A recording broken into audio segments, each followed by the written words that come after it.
Hey everyone, welcome back to my channel. So for today's video, ayan, gagawa tayo ng breakfast ng aking alaga. Ayan, oatmeal lang po ang breakfast niya.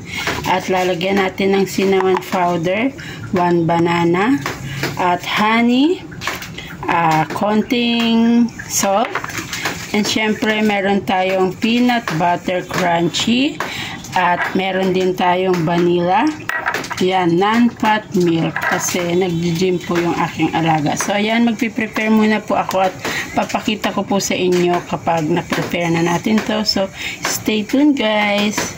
Add na tayo ng milk, non-fat milk. So, tansya-tansya lang. Baka ako ang matansya ng alaga ko. So, ayan. At mag-add na tayo ng ating oatmeal. Ayan, konti lang. Yan, tama na siya guys. Low heat lang po ang ating ginamit para hindi po masyadong magtutong ang ating oatmeal. So, ayan.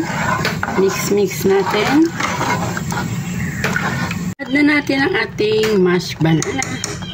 Isa lang po ang ginamit natin kasi magta-toppings pa po tayo ng slice na banana mamaya.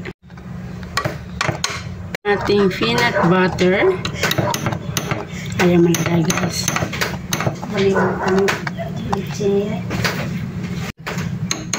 Ayan. At nalagay na natin. Tayo ng honey.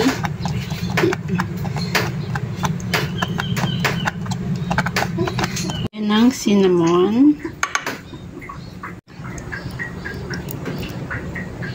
Konting salt.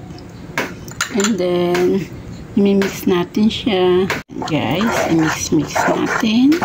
At later po, iinit uli natin siya kapag kakain na yung alaga ko. So, ayan. Simpleng recipe. Pang-gym kasi siya guys. Nag-gym kasi yung alaga ko. Kaya, kailangan very healthy ang kanyang kakainin. So, ayan. Mix na muna natin. Mamaya na natin lalagyan ng banana ulit.